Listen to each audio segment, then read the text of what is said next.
Je vous propose un petit jeu. De quoi on a le plus besoin dans la vie ou qu'est-ce qui vous fait le plus plaisir?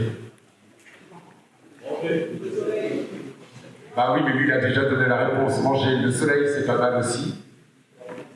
Dormir. Alors, le soleil, c'est pas un bien de consommation. Le sommeil non plus. Par contre, la question, c'est que l'alimentation, c'est un bien de consommation. Il y a des femmes et des hommes qui produisent cette alimentation, qui distribuent, qui transforment cette alimentation. Et c'est un métier. Et on va se rendre compte, et probablement vous le savez, c'est pas un produit comme les autres. C'est pas comme le micro dans lequel je suis en train de vous parler. C'est un produit d'une très grande complexité parce qu'il va impacter notre santé, il impacte le coût, il impacte la capacité à vivre tout simplement. Et c'est un peu ça qu'on va essayer de voir et on va le voir avec un sujet en filigrane qui est assez compliqué, c'est que on sait aujourd'hui que produire de l'alimentation est devenu quelque chose de plus en plus compliqué. Vous le savez tous, c'est très compliqué pour les jeunes agriculteurs et les plus anciens. Mais on voit aussi, c'est un article qui est paru dans Le Monde de la semaine dernière, c'est que votre génération est en train de quitter tous les métiers de l'agro-industrie. C'est des métiers qui n'intéressent plus pour une multiplicité de raisons. Et notamment parce qu'on n'est pas toujours à l'aise quand on travaille dans la fabrication alimentaire industrielle. C'est pas quelque chose d'évident. C'est pour ça qu'aujourd'hui, on vous a proposé un temps de débat. Donc, qui dit débat dit qu'on a le droit de pas être d'accord. C'est là où les choses sont le plus rigolos. Ce temps de débat, c'est la question de est-ce qu'on peut produire de l'alimentation? Est-ce qu'on peut faire de l'argent? Parce que quand on travaille, on a le droit d'espérer être rétribué, on a même le droit d'espérer être bien rétribué. Est-ce que tout cela peut se construire dans un cadre éthique, c'est-à-dire sain pour les humains et sain pour la planète? La rencontre que l'on vous propose, elle va s'organiser autour de 3 temps. Je vais essayer de vous faire une petite introduction rapide. Après, il va y avoir un temps de rencontre avec Rodolphe Landemaine. Pour cadrer cette rencontre, il me semble important de tracer un portrait on parle de quoi aujourd'hui quand on parle d'alimentation? Je ne suis pas du tout expert du sujet. Alors, et puis je suis un peu engagé puisque la question écologique, elle m'intéresse. Donc il me semblait intéressant d'avoir une approche très pédagogique, on va dire, et la plus objective possible. Donc je suis allé sur KLM, qui est un moteur lié à la galaxie génie de Google, et je lui ai demandé, donc mon prompt, pour que ce soit très clair, donc c'est l'intelligence artificielle, et ça me semble toujours important de le dire quand on fait de l'IA. Le prompt, pour que vous le connaissiez précisément, je lui ai demandé de compiler des études récentes capables de nous renseigner sur le lien entre alimentation, environnement, agriculture, santé des agriculteurs, des consommateurs et de l'environnement. Donc cet outil, qui est un outil qui prétend une forme d'objectivité, a fait ce qu'on appelle du deep searching. Il a analysé 60 études considérées comme importantes sur le sujet. Et on va vous présenter en 5 minutes la synthèse qui dessine le cadre avant que vous puissiez commencer à interviewer Rodolphe. Ça vous va? Cool. On vit vraiment une époque pleine de paradoxes. D'un côté, une abondance de nourriture comme jamais auparavant, et de l'autre, eh bien, il y a des coûts cachés, des coûts qui pèsent très lourd sur notre planète et sur notre santé. Alors la question c'est, quel est le vrai prix de ce qu'on met dans notre assiette? Allez, on va décortiquer ensemble les coulisses de notre système alimentaire. Ça, c'est l'image qu'on connaît tous, le visage familier de notre système alimentaire moderne. Des étals qui débordent, de la nourriture disponible à n'importe quelle saison, une productivité juste incroyable. C'est une réussite, il faut le dire, le résultat d'une véritable révolution agricole. Sauf que cette abondance, elle a un revers. Et une question se pose de plus en plus fort, quel est le véritable coût de tout ça? C'est exactement ce qu'on va voir maintenant. Mais avant de se plonger dans les problèmes, il faut reconnaître les succès. C'est vrai que pendant des décennies, le système agro-industriel a vraiment semblé être la solution miracle pour nourrir la planète. La FAO le montre bien. Depuis le milieu du XXe siècle, les avancées technologiques ont fait exploser la productivité. C'est ce modèle qui a permis de nourrir une population mondiale qui a triplé, et en plus, de le faire à des prix de plus en plus bas. Et la progression est spectaculaire. Regardez, dès 1961, la disponibilité en calories par personne grimpe en flèche. Ensuite, dans les années 90, la consommation de viande explose à son tour. Le résultat aujourd'hui, on produit plus de calories par personne que jamais dans toute l'histoire de l'humanité. Bon, mais cette production de masse, elle a laissé des cicatrices. Et la première partie de la facture, elle est plutôt salée. C'est le coût pour l'environnement. Alors là, accrochez-vous bien, parce que le chiffre est juste dingue. Jusqu'à un tiers, oui, un tiers de toutes les émissions de gaz à effet de serre liées à l'activité humaine vient de notre système alimentaire. C'est énorme. Ça couvre tout, de la production d'engrais à la déforestation, en passant par le transport, la réfrigération, bref, l'impact est absolument colossal. Et ça ne s'arrête pas au climat. L'expansion de l'agriculture, c'est la cause numéro 1 de la destruction des habitats naturels. D'après certaines études, notre façon de produire à manger menace directement la grande majorité des espèces qui sont déjà en danger. Parlant de la base de tout, le sol, l'Institut de recherche agronomique français, l'INRAE, a identifié plusieurs menaces très graves. Il y a l'érosion qui emporte la terre fertile, l'artificialisation quand on bétonne tout, la pollution chimique, la perte de biodiversité dans les sols eux-mêmes et enfin la salinisation qui les rend complètement stériles. Et cette dégradation, ce n'est pas qu'un problème écologique, c'est aussi un problème économique. L'INRAE le dit clairement.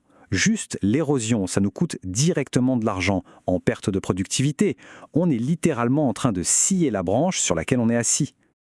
Après la planète, c'est notre propre santé qui trinque. C'est le deuxième coût caché, un paradoxe qui se retrouve directement dans ce qu'on mange. Et voilà le paradoxe le plus absurde. On produit assez de calories pour nourrir tout le monde, et pourtant des centaines de millions de personnes ont faim. Le problème, ce n'est donc pas la production, c'est un échec total de répartition et d'accès à la nourriture. Mais le problème est encore plus tordu que ça. Les experts parlent du triple fardeau de la malnutrition. D'un côté, il y a la faim classique. Au milieu, ce qu'on appelle la faim cachée. On a assez de calories, mais pas assez de vitamines, de minéraux. Et de l'autre côté, il y a l'excès de calories, de mauvaise qualité, qui mène au surpoids et à l'obésité. Le chiffre parle de lui-même. Depuis 1990, le nombre d'adultes obèses a plus que doublé. C'est la conséquence directe d'un système qui a rendu les aliments transformés pas chers et bourrés de calories, mais très pauvres en nutriments, accessibles partout. Bon, face à un constat pareil, la question c'est comment on fait pour inverser la vapeur? Comment on répare un système qui semble complètement défaillant? On va explorer quelques pistes à grande échelle. Chaque année, 700 milliards de dollars d'argent public sont injectés dans l'agriculture sous forme de subventions. Le souci, c'est que cet argent encourage souvent les pratiques qui causent tous les dégâts qu'on vient de voir. Et ça crée un véritable cercle vicieux. Voilà comment ça marche. Les subventions poussent à faire des monocultures immenses, très intensives. Forcément, ça épuise les sols, donc il faut plein d'intrants chimiques. Et comme ça épuise, on est poussé à défricher toujours plus de terre. Les sols deviennent de plus en plus pauvres, ce qui demande encore plus d'engrais, encore plus de pesticides. Le système est complètement piégé dans cette spirale destructrice. Mais imaginez si on utilisait tout cet argent différemment. Le World Resources Institute l'explique bien. Si on réorientait ces fonds, on pourrait passer d'un système qui détruit les terres à un système qui, au contraire, finance leur restauration, récompense les bonnes pratiques et nous rend plus forts face au changement climatique. Et ça, ce n'est pas de la science-fiction. Prenez l'exemple du Burkina Faso. Un programme a payé les agriculteurs pour planter des arbres dans leurs champs. Les résultats sont incroyables. Les paysages ont été restaurés, les revenus ont augmenté et l'insécurité alimentaire a chuté. La preuve qu'un autre chemin est possible. Les gouvernements ont un rôle crucial à jouer, c'est certain, mais le changement peut aussi venir de nous tous. Voyons maintenant comment nos choix individuels, mis bout à bout, peuvent avoir un impact collectif énorme. L'impact de ce qu'on mange sur le climat, il est direct et très clair. La corrélation est nette, plus un régime alimentaire est riche en produits d'origine animale, plus son empreinte carbone est lourde. Sur ce point, le consensus scientifique est total. Adopter une alimentation plus végétale, c'est un des leviers individuels les plus puissants pour agir sur l'environnement. C'est mathématique, produire 1 calorie de viande demande beaucoup plus de ressources qu'1 calorie de légumineuse. Et ce changement, il est déjà là. L'agriculture biologique gagne du terrain partout dans le monde. Les pratiques d'agroécologie qui s'inspirent de la nature se répandent de plus en plus, et le marché des protéines alternatives explose. Les solutions existent et elles se développent vite. On arrive à la fin de cette analyse, et la question qui résume tout, c'est celle-ci. Est-on prêt à payer le vrai coût de notre nourriture aujourd'hui ? C'est-à-dire un coût qui inclut les impacts sur l'environnement et la santé. Ou est-ce qu'on préfère continuer comme avant et en payer le prix bien plus cher demain ? La question reste ouverte. Merci Bruno pour l'introduction, je suis très heureux d'être là. J'adresse ce sujet qui vient d'être évoqué dans la petite vidéo. Je vais rapidement vous présenter mon parcours, l'écosystème entrepreneurial, et tenter de vous expliquer les motivations qui m'ont poussé à faire évoluer mon modèle économique. Comme le disait Bruno, je suis artisan boulanger, je me suis formé chez les Compagnons. Je ne sais pas s'il y en a qui connaissent. Les Compagnons du Devoir, le principe c'est de faire 1 an par billet et de faire un tour d'Europe. Et à la fin, on fait un travail de réception et on devient compagnon. Et La sélection est assez rigoureuse, on rentre, on est une centaine et puis on finit à 4-5 qui sont reçus compagnons. C'est très intéressant pour ceux qui veulent voyager, ça existe depuis le temps des cathédrales. Autrefois, il n'y avait pas de syndicat, c'était les compagnons qui légiféraient sur les ouvriers et qui faisaient office de syndicat. Donc j'ai fait ça pendant 5 ans, post-bac. J'ai fait un bac scientifique, je voulais faire de l'éthologie. Je vous précise juste ça parce que je pense qu'il y aura des liens avec les sujets qu'on va évoquer tout à l'heure sur pourquoi cette sensibilité sur le vivant. Et suite à cette formation chez Compagnons du Devoir, j'ai ouvert une première boulangerie en 2016, ça s'appelle Maison en Mai, que j'ai développée ensuite pour compter une quarantaine d'établissements. Aujourd'hui, on est 700 dans le groupe, on continue à croître. En succursale, le principe, c'est d'acheter et greffer des nouveaux établissements et pas de faire de la franchise. Vous savez, quand on fait de la franchise, on n'est pas propriétaire du fonds de commerce. Toutes les sociétés m'appartiennent. Et on est passé de 7 à 700 collaborateurs. Et puis, il y a une dizaine d'années, j'ai adopté un régime végétalien pour les raisons un petit peu qui ont été évoquées de façon succincte dans cette petite vidéo-là. Et c'est peut-être l'enjeu de notre discussion aujourd'hui, notre échange, parce que s'il y a une chose que je voudrais que vous partiez avec, c'est la motivation profonde sur la façon dont chaque citoyen peut, à sa façon, sans ressources financières, avoir un impact positif sur la biosphère, sur le vivant, par l'ironie d'histoire, juste sur la façon dont on se restaure, et je trouve ça assez beau. Et du coup, moi, je suis rentré par le prisme de l'éthique animale sur ces sujets de végétalisation. Et j'ai fait naître ce projet de boulangerie-pâtisserie qui s'appelle Land & Monkey, qui est le premier réseau de boulangerie-pâtisserie en Europe, qui compte maintenant une douzaine d'établissements, bientôt une vingtaine, on est 200 dans le groupe, et qui est fondation actionnaire. C'est-à-dire que j'ai créé un fonds de dotation qui est actionnaire de la holding, et qui capte une partie de la valeur, qui sert à amender des projets philanthropiques, associatifs. Et ce qui me plaisait dans cette idée-là, au-delà d'agir sur le sous-jacent, c'est-à-dire sur leur façon de se restaurer, c'était de créer de la valeur, un peu comme Patagonia, j'imagine qu'il y en a qui connaissent cette marque symbolique, où Yvon Chouinard a légué l'intégralité de son capital à son fonds de dotation pour œuvrer sur la lutte contre le réchauffement climatique et la protection de la biodiversité. Et nous, on passe par 2 leviers principaux dans les sujets qu'on adresse, c'est le soutien des associations qui œuvrent pour la protection du vivant, et la libre évolution, le rewilding, qui est un sujet ultra passionnant, et j'aurai une petite vidéo à vous partager tout à l'heure, qui est en fait le rachat d'espace qu'on laisse en totale libre évolution. Donc voilà, il y a une dimension business dans le groupe, on fait bientôt, on arrive sur les 100 millions d'euros de chiffre d'affaires, et une dimension philanthropique, associative, puisqu'on décide, avec une partie de la valeur qui est créée dans le groupe, de soutenir des sujets, des associations qui sont en lien avec les grandes problématiques du XXIe siècle. Voilà, je voulais juste contextualiser un petit peu qui était le groupe et ce qu'on faisait. Place aux questions. Je ne sais pas si on entend mieux. Pour votre passage au végétalisme, qu'est-ce qui vous a personnellement amené au végétalisme, donc à ce régime plutôt extrême quand même, et comment aujourd'hui vous pouvez répondre aux critiques les plus courantes, donc par rapport au risque de carence, à la santé, aux apports en protéines et donc à ce régime qui est perçu comme marginal face au modèle alimentaire dominant aujourd'hui?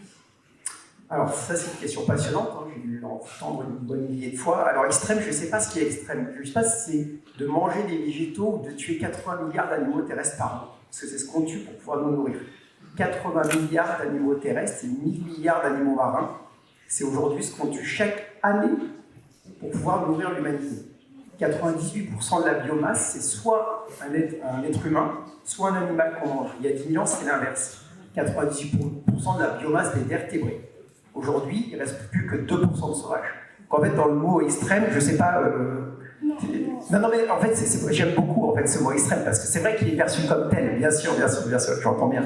Mais il est perçu comme tel, c'est-à-dire qu'en fait, le végétarisme est plus ou moins commencé à accepter, le véganisme, on a tendance à cataloguer ça comme extrême. Donc je rappelle que le végétalien, c'est celui qui mange que des produits végétaux, et le vegan, il soustrait aussi tous les animaux dans sa vie courante. Il essaye de ne pas s'habiller avec de la fourrure, du cuir, etc. C'est ça la définition du véganisme. Alors pour le sujet des protéines, maintenant, en fait, je rappelle quand même que dans l'histoire d'Homo sapiens, il y a des cosmologies, des civilisations qui sont majoritairement végétariennes. Je pense à nos compatriotes indiens qui sont 600 millions à être végétariens. Et dans l'histoire du bouddhisme et du shinto, historiquement, en fait, on était végan, on était végétalien. Donc il se trouve que dans l'histoire de l'humanité, ce qui est assez fou, et ce qui est dur finalement à définir et à résumer en une phrase, c'est qu'on trouve toutes sortes de façons de se restaurer. Puisque par exemple, les Inuits, ils n'ont pas de potager, ils mangent que des protéines animales. Et puis on trouve aussi des civilisations qui vont manger majoritairement, voire que des végétaux. En fait, cette folle capacité qu'a Homo sapiens à s'adapter à son biotope, c'est ce qui nous a fait aujourd'hui conquérir l'ensemble de la planète, c'est notre folle capacité à nous adapter à nos écosystèmes qui nous environnent. Donc ça, c'était pour répondre à une partie de ta question sur les protéines animales. C'est-à-dire que moi, je suis végétalien, ma fille est née végétalienne, et aujourd'hui, il y a un consensus général qui vient surtout outre-Atlantique des scientifiques, qui milite pour le fait qu'il n'y a aucun problème du moment que la façon dont on se restaure est variée à être végétalien, moyennant faire attention pour la petite enfance, c'est toujours le sujet un peu tendancieux, mais gardons à l'esprit quand même que de grands sportifs sont végétaliens. Djokovic, que tout le monde connaît, est vegan, il milite pour le véganisme. Lewis Hamilton est vegan, et aujourd'hui, il y a beaucoup de sportifs qui adoptent des régimes végétaliens, pas forcément pour des raisons d'impact sur la biosphère ou l'éthique animale, mais pour des raisons de performance. Parce qu'en fait, quand on est végétalien, on digère entre 1 et 2 heures, c'est le temps de digestion quand on mange majoritairement des végétaux. Et quand on mange des protéines animales, du fromage ou de la viande, des choses qui sont assez lourdes, c'est plutôt entre 4 et 6 heures. Donc en fait, les scientifiques se sont aperçus qu'on avait des capacités à récupérer plus vite et donc à être plus performants. Donc voilà, donc en fait, c'est des idées conçues, des idées reçues qui commencent un petit peu à tomber et qui commencent à s'installer dans la société, puisqu'on voit quand même petit à petit le flexitarisme, ça y est, bien rentré, le végétarisme, il n'y a pas trop de problème, le véganisme, on considère comme extrême parce que c'est le plus à droite, pas à droite, on ne va pas politiser notre discours, mais le plus radical, si on peut. Donc voilà, donc on voit plein d'initiatives diverses et variées, et après, toutes ces idées reçues, elles sont dures à déconstruire. Il faut du temps pour déconstruire une fake news, comme on dit. Et il faut beaucoup plus d'énergie pour déconstruire une fake news que pour créer une fake news. Donc voilà. Donc il faut bien comprendre aussi qu'il y a des interactions, enfin il y a des enjeux business qui sont énormes et qu'il y a des intérêts de l'agro-industrie à ce que les habitudes ne changent pas et n'évoluent pas sur ces questions de fond. Mais ce qu'on peut voir quand même, c'est qu'une sensibilité accrue des jeunes, notamment, qui font la relation de l'alimentation à l'impact sur la biosphère et qui décident, sans forcément embrasser des régimes de végétarisme ou de véganisme, de baisser les protéines animales. Et je pense qu'en fait, l'enjeu, il est là. Il n'est pas d'être binaire dans l'approche en se disant qu'il faut soit être omnivore, soit vegan, végétarien. C'est de baisser et revenir à des niveaux de consommation de protéines animales qui seraient 3-4 fois moindres que ce qu'on consomme aujourd'hui en Occident. Avant la Deuxième Guerre mondiale, un Français consommait en moyenne 20 kg de viande par an. Aujourd'hui, on est à 90 kg de viande par an. Donc c'est 4 fois plus que ce qu'on consommaient nos grands-parents. Et en fait, la protéine animale, elle devrait revenir ce qu'elle a toujours été, c'est le moment un peu festif qu'on partage dans un moment un peu spécial de l'année calendaire. Mais que majoritairement, on pourrait envisager d'avoir une alimentation basée sur le plant-based, comme disent les Américains, et que de temps en temps, ça serait quelque chose de plus audible et plus raisonnable, et qui faciliterait l'envie à un plus grand nombre d'embrasser cette façon de s'alimenter. Alors, bonjour Nadina. J'aimerais vous questionner sur la cohérence de vos conditions. Et la coexistation entre le concept végétalien et vos boulangeries traditionnelles. Ouais. On veut savoir comment vous articulez donc vos conditions personnelles, celles qui ont conduit à créer Land & Monkeys, avec la gestion simultanée de boulangeries traditionnelles. Cette cohabitation vous a fait confronter à des dilemmes ou au contraire vous a permis d'accompagner vers une transition progressive. En quoi cette dualité s'inscrit-elle dans une logique d'innovation ou dans des contraintes économiques? Pensez-vous que les deux modèles peuvent durablement coexister ou envisagez-vous d'amorcer la transition végétalienne au sein de vos boulangeries traditionnelles? Merci, c'est une super question. On me le reproche souvent parce que c'est ce que je dis souvent, on demande aux gens d'être à chaque fois binaires d'un côté ou de l'autre. Et on me reproche le fait que je travaille sur la transition alimentaire en portant un réseau de boulangeries qui utilisent encore les produits et sous-produits d'origine animale. Et il se trouve que la plupart des entreprises, elles n'ont pas la chance de pouvoir démarrer de zéro comme on l'a fait avec Land & Monkeys. J'interviens dans plein d'entreprises de l'agro et ce qu'on veut leur montrer avec les environnements, c'est qu'il est tout à fait envisageable de progresser et de ne pas partir d'une feuille blanche et de devoir à chaque fois repenser l'entreprise from scratch pour pouvoir être vertueux.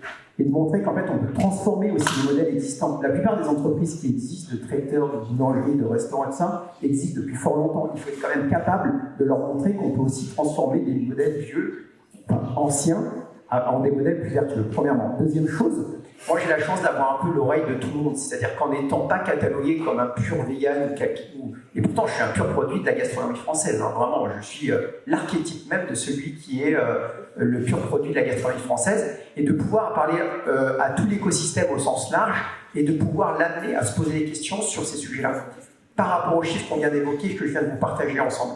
Si vous voulez, je peux parler très bien de l'écosystème végétalien, vegan, flexitarien, et d'avoir un discours qui est un discours progressiste, et pas un discours de rupture.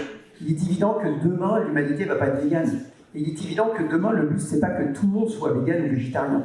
C'est de prendre conscience que par l'assiette, on a un impact soit très négatif, soit positif sur la biosphère, pour les chiffres qu'on a évoqués tout à l'heure, et que tout le monde reparte avec ces chiffres-là en tête, et puisse, à minima, en l'ayant compris, faire un effort. Si demain, quelqu'un me dit « moi, le lundi, je le fais végétarien », c'est déjà énorme, c'est un énorme progrès.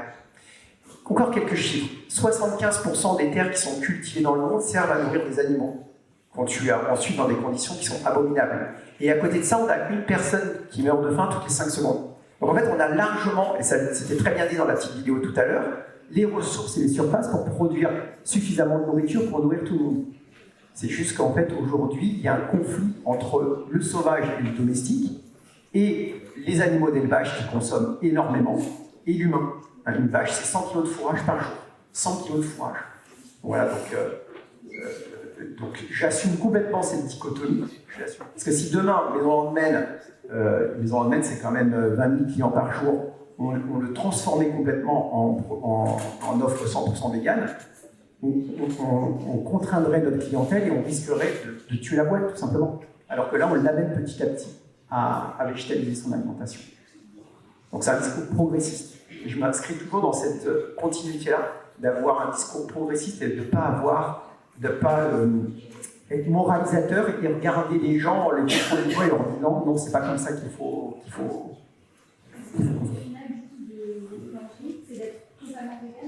Non, c'est d'accompagner la transition vers une alimentation plus végétale en montrant qu'au lieu que ce soit une contrainte, il peut y avoir aussi des opportunités de business. En fait, on est quand même passé en 3 ans sur le réseau vegan de 0 à 20 millions d'euros, et à la fin de l'année, on sera à 30. Donc ce que je veux dire, c'est que tu vois, la contrainte que personne ne veut voir, qu'on semble subir, tu peux la transformer d'un point de vue business en opportunité, et d'accompagner cette transition-là, d'accompagner les gens, parce qu'en fait, plus tu as d'offres, plus c'est facile de végétaliser ton alimentation, plus c'est facile, plus il y a de gens qui adoptent cette façon de se restaurer, et ainsi de suite. Tu sais, c'est le cercle vertueux. Et aujourd'hui, il y a plein de gens qui font marche arrière parce qu'en fait, ils n'ont pas les offres. Ils vont dans des endroits, ils ont du mal à trouver en fait, des offres végétariennes et véganes gourmandes. C'est aussi simple que ça, en fait. C'est pas très compliqué en soi. On passe à une autre question parce qu'il y a pas mal de questions à construire. Ah. Donc du coup, donc je vais vous poser une question sur réinventer les symboles culinaires français. Donc l'acceptabilité, le goût, et la perception des pâtisseries sans produits animaux. La pâtisserie française repose traditionnellement sur le beurre, les œufs et la crème. Quels défis avez-vous rencontrés pour faire accepter des viennoiseries et des pâtisseries entièrement végétales, tant que sur le plan du goût et des habitudes culturelles? Selon vous, parvient-on à retrouver les saveurs des recettes classiques où on propose une expérience différente? Et comment convaincre les publics les moins sensibilisés, notamment hors grande ville, et tout en tenant compte du coup, des retours que vous recevez le plus souvent de vos clients? Il y a beaucoup de questions. Je vais faire très rapide. Là, tu mets le doigt sur l'essentiel. Notre héritage socio-culturel français, il est basé sur ce que tu viens de dire. Le beurre, la crème, les œufs pour faire des bons desserts. Quand on a travaillé sur Laurent Monkey, c'était un projet complètement utopique. On ne savait pas du tout si ça allait marcher. On a fait 4-5 ans de recherche et développement avec mes chefs. Je les ai envoyés dans le monde entier, regarder toutes les initiatives. Et le constat qu'on a fait, c'était juste, mais c'est pas bon en fait. Donc en fait, on s'est concentré juste sur faire des bonnes recettes en mettant dans notre économa, c'est là où tu mets toutes les matières premières qu'on avait le droit d'utiliser.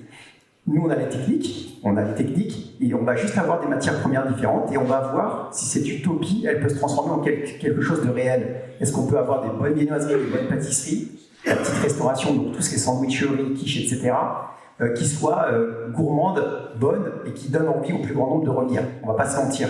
Si jamais on n'était pas capable de séduire le chaland local d'une boulangerie, ça n'aurait pas marché. Puisqu'en fait, le pourcentage de végétaliens en France, c'est moins d'1,5%.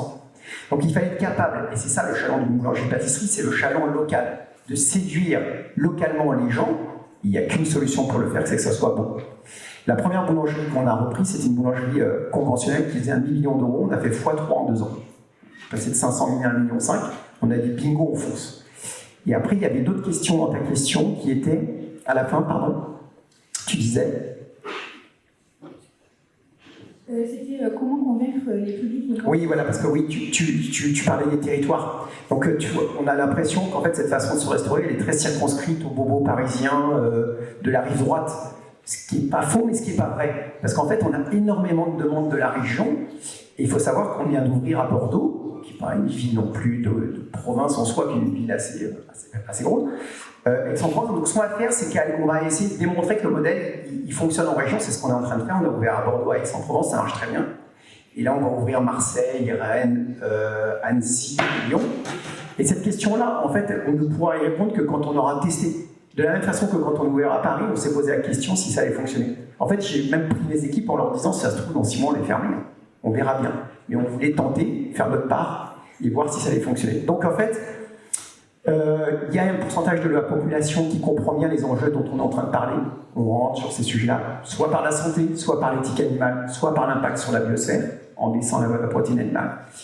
Et il n'y a que l'essai qui fonctionne. C'est-à-dire que ce n'est pas un sujet de taiseux, c'est un sujet de doueur. On va sur le territoire, on voit si ça fonctionne. Ce qui est bien, c'est qu'en fait, on voit que la région, ça se passe bien, ça nous donne des perspectives énormes, et on a l'objectif d'en ouvrir 100 dans les 5 prochaines années. Et après, on va à l'international. Voilà, ça c'est pour répondre à ta question. Et quand même, pour conclure ma question, je voudrais savoir si, pour vous, vos pâtisseries, ou tout ce que vous faites, ont le goût d'une pâtisserie traditionnelle. Alors, elle s'en approche follement, et d'ailleurs Pierre Armé, que vous connaissez tous, qui est grand chef pâtissier iconique, quand on a ouvert, il est venu me voir, il est venu tout goûter, il a dit « t'as changé ma vision sur la pâtisserie végane », et il en a fait un livre. Donc en fait, j'ai eu quand même toute la corporation, tous les métiers qui sont venus me voir en disant « bravo, c'est fantastique ce que vous avez fait ». Donc on a ouvert une brèche sur l'idée que qu'on peut se régaler aussi avec des pâtisseries sans ces produits qu'on a l'habitude d'utiliser dans la pâtisserie conventionnelle. Mais c'était un vrai défi technique. On peut s'accueillir parce que notre camarade demande la parole depuis un long moment. Bonjour Alain, j'ai une question sur l'empreinte environnementale globale, sur la réduction carbone et la transfert d'impact. Sur certaines lignes. Comment vous calculez du coup cet impact? Alors, c'est très simple, je vais apprendre rapidement. On prend des cabinets de conseil, notamment Carbone 4 que vous connaissez, qui est dirigé par Jean Coty, et on leur demande d'auditer notre boîte, de faire le delta par rapport à une boulangerie conventionnelle et de voir l'efficacité en décarbonation. Donc les 90%, c'est sur certaines lignes. Quand tu prends la globalité de la boulangerie, 75% des entrants dans une boulangerie, c'est la farine. Donc que ce soit une boulangerie végane ou pas végane, de toute manière, la farine, c'est végétalien par essence même. Du coup, notre impact, il est approximativement de 30% en moins de décarbonation. Donc en plus, on se rajoute ce sujet de minimiser les sujets sur la séquestration de carbone. Enfin, Et sur la portabilité d'impact sur la santé, l'écologie, est-ce que vous avez des données? Des données sur la santé? Oui, par exemple, on sait que, admettons, il y a des pesticides sur vos produits français. Est-ce que derrière, il peut y avoir un impact Alors, déjà, il faut bien faire le distinguo entre quelque chose qui est bio, local, sans gluten, vegan, circuit court, tout ça, c'est des sujets qui sont très différents. Donc, sur le sujet du végétalisme, ce n'est pas le même sujet d'utiliser des produits phytosanitaires, parce que c'est ça qui est en train de soulever. Mais c'est évident que par un souci de cohérence dans l'ensemble, on va mettre en avant des produits qui sont et locaux et bio. Donc nos farines, nos fruits et nos légumes sont bio. Voilà. Et maintenant, on se dirige vers même des fermes régénératives. Le terme régénératif, c'est le principe de c'est un peu nébuleux encore, mais c'est le principe de replanter des haies, de faire attention à ses sols et de ne pas se focaliser uniquement sur le fait de ne pas utiliser des produits phytosanitaires. Voilà. Bonjour, je m'appelle Anne-Sophie, je poursuivre sur le local et le bio. Votre engagement en faveur du local et du bio, du saisonnier, restreint la diversité des recettes et peut complexifier l'organisation quotidienne. Quel défi cette approche génère-t-elle pour les boulangeries-pâtisseries en termes d'approvisionnement, de logistique ou de planification? Cette organisation est-elle plus simple qu'un modèle conventionnel et comment sélectionnez-vous vos matières premières, notamment les matières premières transformées, et quels sont selon vous les avantages et les limites de cette démarche? Ouais, la première question c'est sur le bio. C'est pour ça qu'on n'a pas écrit bio en façade, parce qu'on n'a pas toute notre gamme qui est bio. Donc, comme je disais tout à l'heure, 75% des intrants c'est la farine. Donc déjà quand tu prends une farine bio, tu as les 3/4 de tes intrants qui sont bio. C'est déjà énorme. Si tu rajoutes en plus les fruits et les légumes, tu arrives peut-être à 80%. Mais il y a certaines lignes dans les ingrédients qui ne sont pas bio, notamment tout ce qui est start-up et qui commence à initier des projets de remplacement de la protéine animale. Et du coup, nous, notre axe de travail, c'est minimiser l'impact sur la biosphère par la végétalisation de l'alimentation.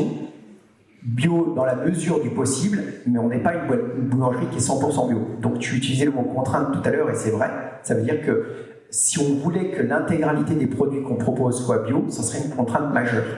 Mais déjà, notre impact est tellement fort en végétalisant qu'on accepte le fait qu'il y ait des lignes et des produits qui ne soient pas bio. Et d'ailleurs, ce qui souvent fait collapse les projets, c'est de vouloir être absolument d'une pureté absolue dans l'approche intellectuelle. C'est-à-dire qu'on fait un grand pas déjà en faisant une boulangerie-pâtisserie qui est végétalienne, et on n'est pas ayatolesque sur le reste au point qu'on voudrait absolument être parfait sur tous les sujets. Et parfois, ceux qui adressent ces sujets-là, dans tous les domaines dans tous les domaines du business, veulent parfois être trop radicales et tuent le projet dans l'œuf. Tu avais une dernière partie de ta question, C'était comment sélectionnez-vous vos matières premières? Ah oui, très intéressant. La plupart du temps, les gens sélectionnent les matières premières par le prix uniquement, en demandant un auxiliaire de prix. Et nous, la façon dont on travaille, c'est aussi de demander la charte RSE des entreprises avec qui on travaille. Qu'est-ce qu'ils font pour minimiser? Qu'est-ce qu'ils font de différent? Responsabilité sociale et environnementale. Qu'est-ce que met en place l'entreprise comme système pour essayer de répondre aux grands enjeux du XXIe siècle? Et tu vois, ça c'est une autre façon aussi de collaborer avec quelqu'un. C'est pas regarder uniquement la ligne du prix, mais de voir aussi comment l'entreprise s'engage sur des sujets de fond. Réchauffement climatique, égalité hommes-femmes, etc., etc. Enfin, tous les enjeux qui sont contemporains et qui sont adressés au XXIe siècle. Voilà.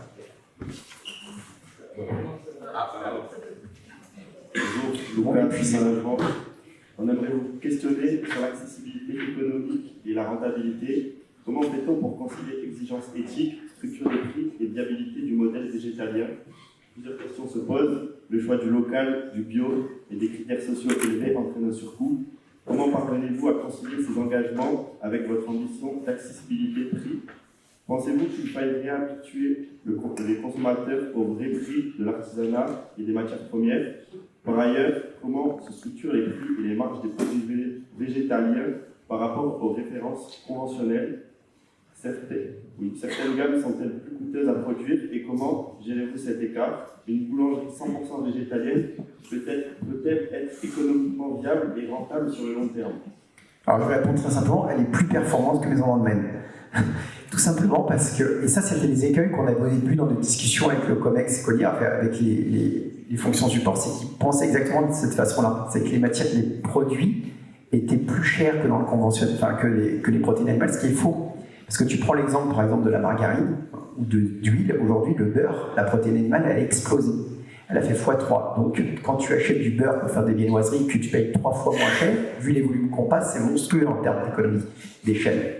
Donc en fait, on va dire qu'il y a quelques lignes qui sont plus onéreuses parce que souvent c'est des initiatives nouvelles, des startups qui se lancent et qui n'ont pas massifié. Du coup, c'est encore assez onéreux. Mais tout le monde sait qu'aujourd'hui, manger des légumes bio ou... non, tout le monde ne sait pas d'ailleurs, parce qu'en fait, s'il y a cet héritage qui est adossé un peu aussi au bio, c'est que manger végétalien ou manger bio, c'est onéreux et cher, ce qui n'est pas vrai. En fait, quand on achète des produits bruts, mais sur un marché bio, c'est pas cher. Ce qui est compliqué en soi, c'est qu'il faut prendre du temps pour cuisiner. Ce qui est cher, en fait, c'est les produits transformés en grande surface. Donc, en termes de performance économique, sur cette verticale-là, qui est la boulangerie-pâtisserie 100% locale, on est plus performant qu'une boulangerie conventionnelle. On a une marge brute qui est supérieure, tout simplement parce que les produits animaux reprennent la place qu'ils ont toujours été, c'est-à-dire relativement chers, et ça ne fait que monter, puisque ça demande énormément de ressources de produire du beurre, du lait, de la viande, etc. Et tout à l'heure, dans la petite vidéo, si vous avez fait attention, c'était très intéressant parce qu'il y avait le chiffre de 700 milliards qui était indiqué. En fait, c'est des subventions qui sont mises dans une machine à produire de la nourriture qui ne fonctionne pas. Si réellement, en fait, on adossait ça à des vrais prix, il y a des calculs qui ont été faits, c'est fantastique. Un beefsteak, si on mettait le vrai prix avec tous les dommages collatéraux que provoque le cheptel d'1 milliard, c'est 1 milliard de têtes de bétail aujourd'hui, l'élevage dans le monde, 1,5 milliard même je pense. Le vrai prix, vous savez combien ce serait ? 90 €. 90 €. En fait, le système, il a subventionné ça parce qu'on voulait que tout le monde puisse manger des protéines animales et de la viande après la Deuxième Guerre mondiale. En fait, on a voulu qu'il n'y ait pas de distorsion sociale et que tout le monde puisse avoir cet accès-là. Et d'ailleurs, quand on voit aujourd'hui l'inflation, et qu'on regarde les médias mainstream, qu'est-ce qu'on voit souvent? C'est madame à la télé qui dit la viande c'est trop cher, je ne peux plus en manger comme avant tous les repas. Tu vois souvent ça. Et oui, parce qu'en fait, sous la contrainte, sous le manque de ressources, le véritable coût est en train d'apparaître, et du coup les prix montent, et en vérité, comme ça coûte énormément cher de produire des protéines animales, le coût ne fait que monter. Si tu enlèves les subventions et que tu mets le juste prix, ça reste ce qui a toujours été la protéine animale dans l'histoire de l'humanité, quelque chose qui est un épiphénomène, qui est festif, qu'on mange de temps en temps. Et d'ailleurs, dans tous les repas qui sont délivrés dans le monde entier par Action contre la faim, etc., c'est toujours des repas végétariens. Et c'est pas parce qu'ils veulent faire ça, c'est parce que ça coûte moins cher. Tu vois ? Donc en fait, c'est du bon sens d'imaginer que des légumes, tu vois, il faut 10 protéines végétales pour faire une protéine animale. Donc il faut 10 kg de fourrage pour faire 1 kg de viande. C'est monstrueux quand on y pense. Tu vois ? Donc, oui, tout ça, c'est du bon sens en fait. C'est juste un système qui a été mis, qui tient que par les subventions. Tout ce que il y avait le chiffre des 700 milliards tout à l'heure. Ça va pas ? Ouais. Je me présente, moi c'est Fort Tristan, je travaille pour l'ADEL 32, donc un laboratoire de Hoche. Oula. Et je voulais revenir sur une des phrases que vous avez dites, donc c'est pas grave. Vas-y. Une des phrases qui m'a un peu impacté, c'est quand vous condamnez par rapport à l'écologie la production de viande. Alors je ne condamne pas. Un peu, quand même, vous insistez à ne plus manger de viande, etc. Mais vous ne condamnez pas, par exemple, les marques iPhone, comme vous pouvez porter, les Asbis, etc., qui peuvent être un produit de surconsommation aussi, un produit qui va être plus polluant que la viande. Et pourtant, à l'heure d'aujourd'hui, vous ne mangez plus de viande, mais vous portez des vêtements faits qui sont plus polluants. Vous avez un iPhone au bord de la table et un ordinateur. C'est ça que je voulais. Moi, c'est super intéressant parce que tu vois, quand on adresse ces sujets de green dans n'importe quel sujet, on te demande toujours d'être plus sain que le sain. C'est-à-dire qu'en fait, à chaque fois que tu vas venir porter un sujet sur ces sujets-là, par exemple, moi je ne prends plus l'avion. Tu vois, alors avant j'étais démonstrateur dans le monde entier, je roulais en grosse voiture, etc. Il y a une dizaine d'années, tu vois, j'ai plus de voiture, je fais tout en vélo. C'est-à-dire qu'à partir du moment où tu vas décider de travailler sur un sujet, de mettre le doigt sur quelque chose qui fait mal, collectivement, eh bien on va toujours vouloir que tu sois encore plus sain que sain. Et en fait, tu vois ce que je veux dire, c'est que si moi j'étais pas entrepreneur, on ne me donnerait pas cette tribune que j'ai aujourd'hui dans le milieu institutionnel ou les banques pour venir porter ces sujets. Et je revendique le fait de ce que tu dis est vrai, c'est-à-dire que je ne suis pas parfait, et personne n'est parfait. Et c'est pour ça que, tu vois, moi, je ne suis pas en honneur de sainteté dans le milieu du véganisme, parce qu'ils trouvent que je fais trop de compromis. Ils trouvent, eux, dans ce milieu-là, que je fais trop de compromis. Parce que, comme je l'ai initié tout à l'heure en le disant, je suis un progressiste. Je dis, il faut progresser, je ne dis pas, il ne faut pas plus manger de viande, mais il faut diminuer la protéine animale, c'est bien ça que j'ai dit. Alors que dans le milieu, tu sais, du véganisme, on a tendance à dire il faut absolument arrêter de manger des produits animaux. Et comparaison des paraisons, tu prends l'exemple, par exemple, d'un petit village en Afrique qui dépend d'un lac à côté pour se nourrir. Il va pêcher dans ce lac-là, il a besoin. Donc en fait, il y a cette nuance qu'on doit absolument apporter, c'est la nuance de quand on a le choix. Il y en a qui, et j'ai parlé aussi tout à l'heure des Inuits, qui se nourrissent de phoques et tu vois, qui chassent parce qu'ils n'ont pas un potager. Donc, en fait, je parle vraiment de l'Europe occidentale et des pays qui ont une alimentation largement basée sur la protéine animale qui est mortifère, même pour leur propre santé. Parce que maintenant, ça y est, c'est prouvé. Et donc, quand je parle de ces sujets-là, je tempère en disant divisé par 2, 3 ou 4. Je ne dis pas 0. Et 2, 3 ou 4, c'est audible parce que c'était nos grands-parents. Après, vous parlez aussi de stratégie de peur. Vous avez énoncé que souvent ça fait peur au niveau du prix, etc. Mais ce que vous venez de faire, vous nous qualifiez aussi de stratégie de peur quand vous annoncez des chiffres en disant que des milliards de bêtes sont tuées chaque année, etc. Vous utilisez en soi la même stratégie que les grandes surfaces, les grands économistes pour parler des prix végétaux, comme là vous avez fait pour la viande. Donc en soi, vous utilisez la même stratégie pour condamner l'inverse. C'est en soi, c'est un peu inutile. Est-ce que tu penses que c'est sain de porter à la connaissance des gens le fait est qu'on tue 80 milliards d'animaux terrestres par an? Je pense que personne ne le sait et que c'est tellement à chiffres qu'on ne peut pas s'imaginer. C'est impossible de s'imaginer ce que ça représente, que c'est fou. Et en fait, cette place du domestique pour pouvoir nous nourrir et qui est produite aujourd'hui dans des conditions qui sont quand même abominables, on est loin du pâturage extensif de nos grands-parents. C'est-à-dire qu'en fait, les animaux avant avaient une vie avant d'être mis à mort. Aujourd'hui, c'est limite s'ils ont une vie dans ces fermes d'élevage. Mais ça, c'est un autre débat, mais c'est quand même, tu vois, je le soulève. C'est quand même assez fou qu'on ne puisse pas porter à la connaissance des gens ces grands chiffres qui sont la vérité, qui sont factuels, et qu'après ils en fassent ce qu'ils en veulent. Si les gens sont à l'aise avec ça, qu'on vise les océans, qu'on tue 80 milliards d'animaux par an pour nous nourrir, qu'aujourd'hui la biomasse des vertébrés sauvages n'existe plus, ils vont disparaître. Les espèces disparaissent 1000 à 10 000 fois plus vite que la normale. 1 million d'espèces vont disparaître dans les 30 prochaines années. La déforestation en Amazonie, 90% c'est pour du pâturage. Quand on mange, quand on croque dans un bout de steak, on a pour l'habitude de dire qu'on croque dans un bout de la forêt amazonienne. Ce que je veux dire par là, c'est que notre alimentation largement carnée avec une humanité à 8 ou 9 ou 10 milliards, elle ne fonctionne pas. L'équation ne fonctionne pas. Et quand tu viens la réduire, et tu viens pas dire que tu n'en manges plus, tu viens la réduire significativement, tu laisses de la place pour les écosystèmes. Si demain l'humanité devenait végétalienne, ce qui n'arrivera jamais, et je le dis, nous laisserions l'équivalent de la taille de l'Afrique en sauvage. Ce serait autant de forêts qui capteraient du carbone et ce ne serait plus la même équation.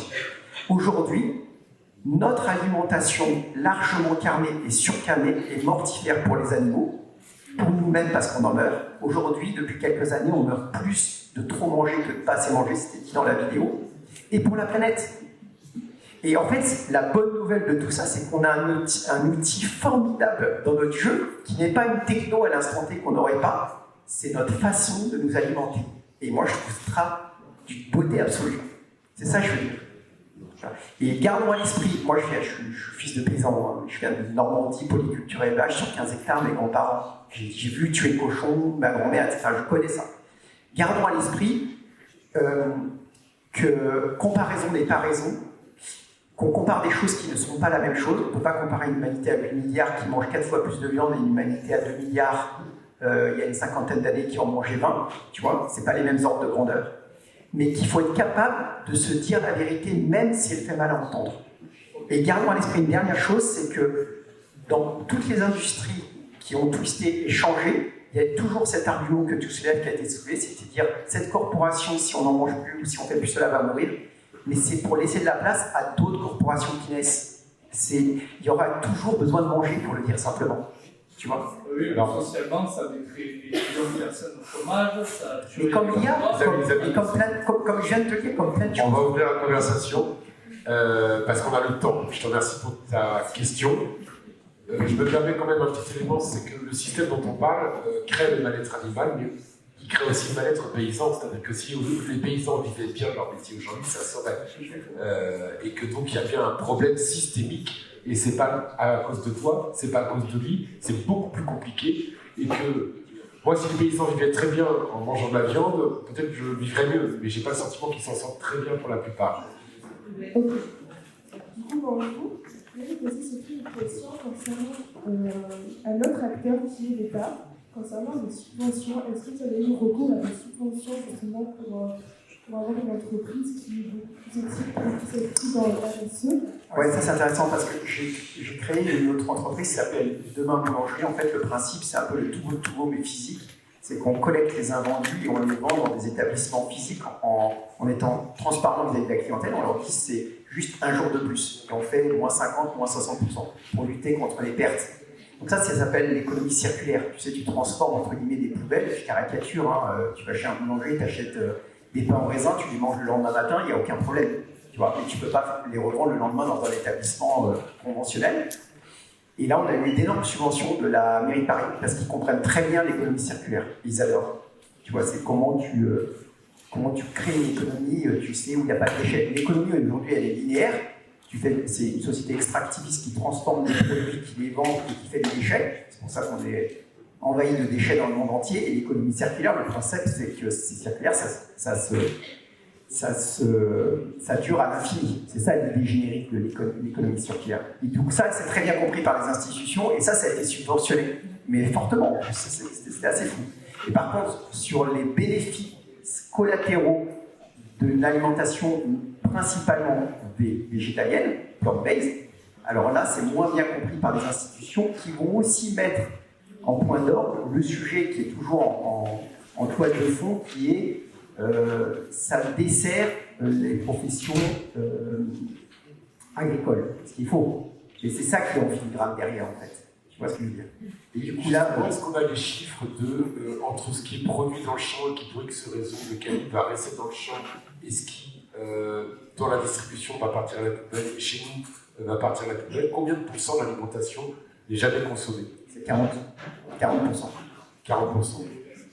40% dans le monde de produits qui sont fabriqués, qui ne sont pas consommés, c'est l'équivalent en émissions de gaz à effet de serre des États-Unis.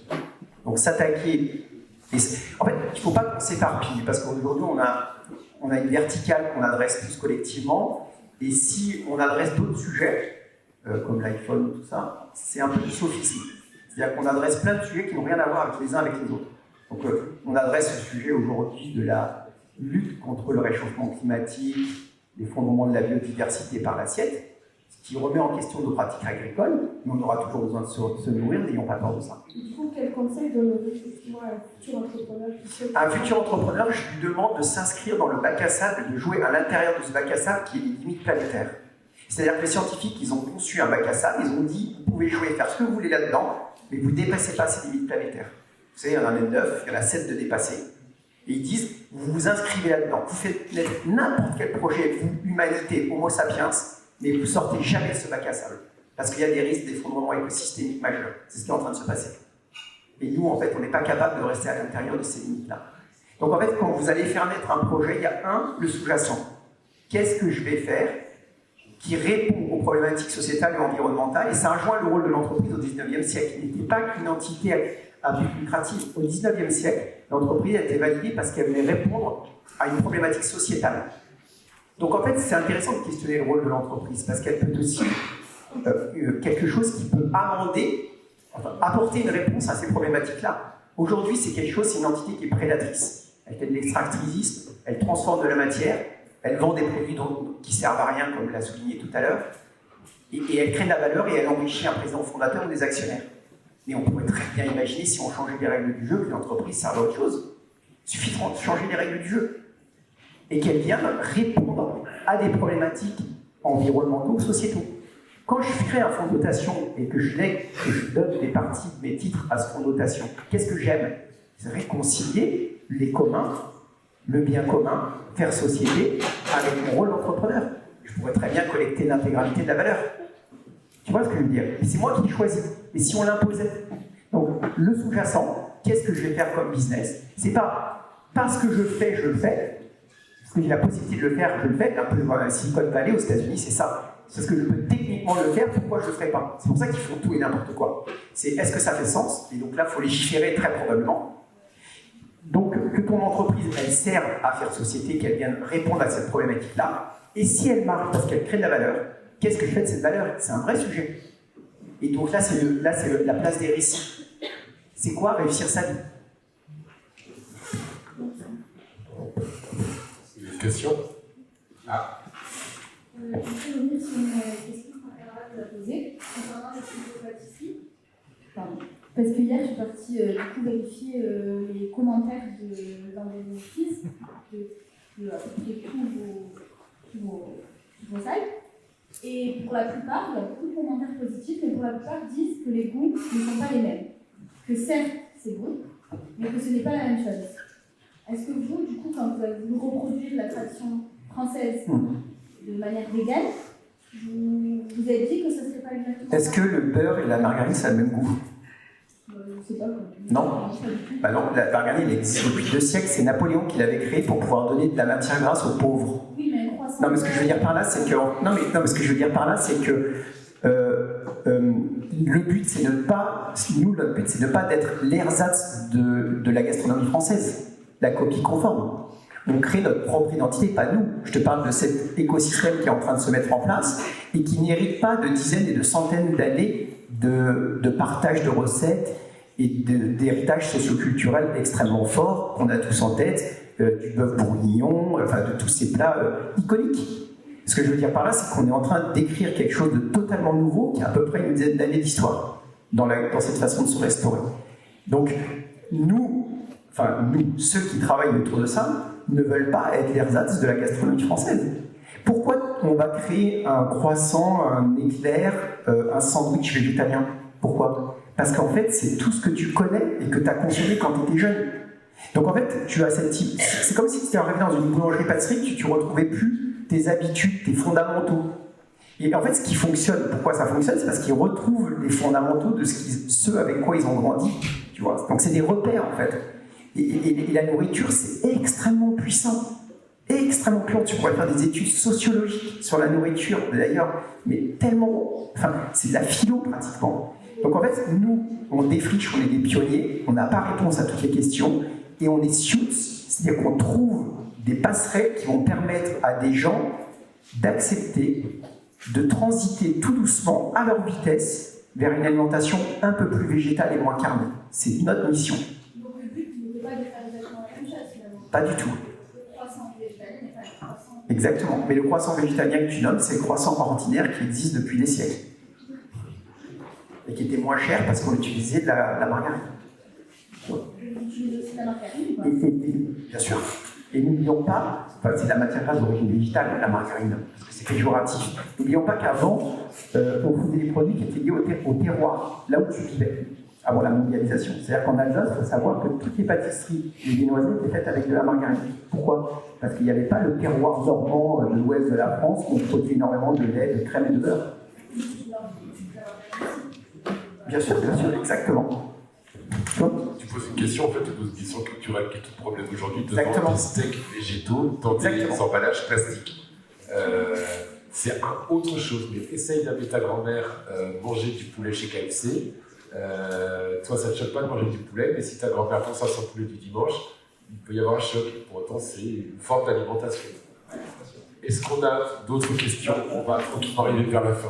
Une question plus commerciale, comment vous l'apportez plus aux professionnels, vous vendez aux particuliers professionnels? Quel argumentaire L'argument qu'on dit, il y en a plusieurs, c'est la protéine animale, et je l'ai dit tout à l'heure, elle va faire que monter parce que ça demande tellement de ressources de la produire que ça va faire que monter, donc tu as un argument prix. 2, un argument éthique. Aujourd'hui, les œufs de consommation en batterie, c'est 5 poules. C'est l'équivalent d'une feuille A4 qu'elles ont durant toute leur vie, ce qui est pitoyable. Alors que, tu vois ce que je veux dire, c'est que d'un point de vue éthique, on ne peut pas tolérer ça.